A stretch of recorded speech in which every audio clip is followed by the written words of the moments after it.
Lagunya ada Aku Kangen Bojomu, sing nyanyi Edot Arisna bersama Deraja Pasti Aja.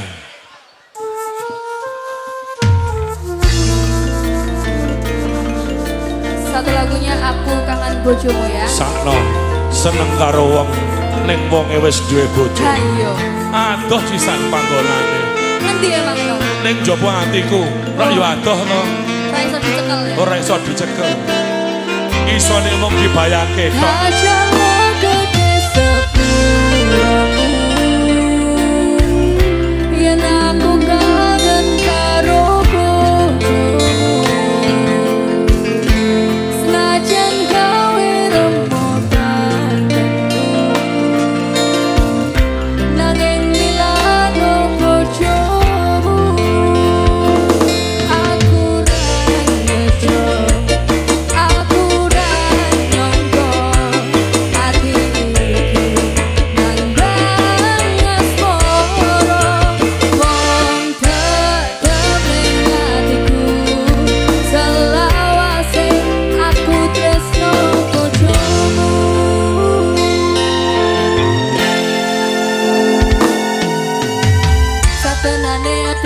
Pancen kangen bojomu ora kena bisa mergo tresno wis kadung jero sing tak jalo mung siji teko awamu iki tresno bojomu yen tak beda di bojoku kabar utara pelem terus sing komat kemit mergo sajane tingkae bojomu sing amit-amit saiki kabeh wis dadi lelakonku lelakon aku arep ngopek bojomu tak jalo gede sepuramu.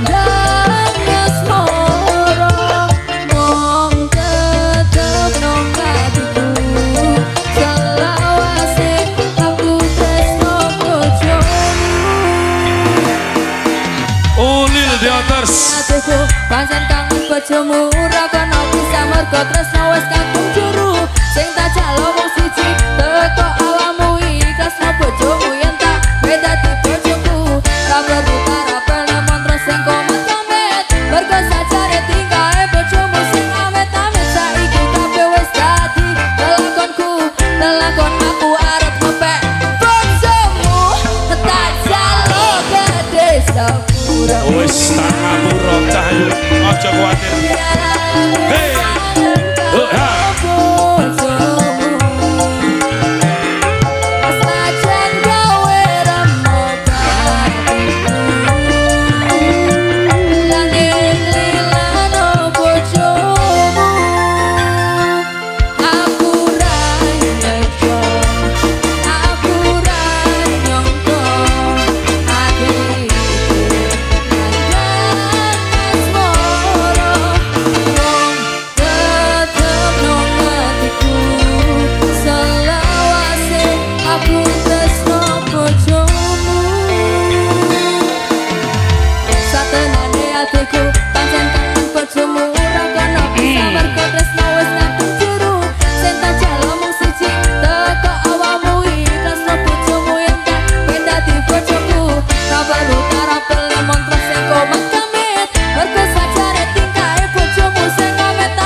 Aja kuatir cahyu.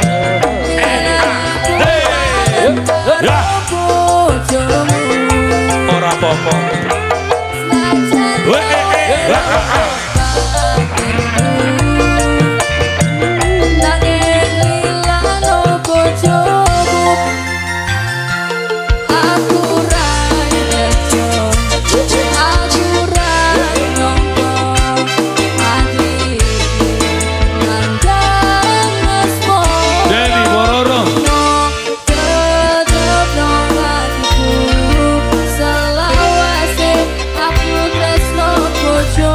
Mas Wong biasa Mas Kabit. Aku tresno bojomu. Faiz ya. Oh mantap. Jadi lagu-lagunya dibawain Edot hari ini itu lagu-lagu yang pernah hits lewat suara Edot pada zaman itu ya.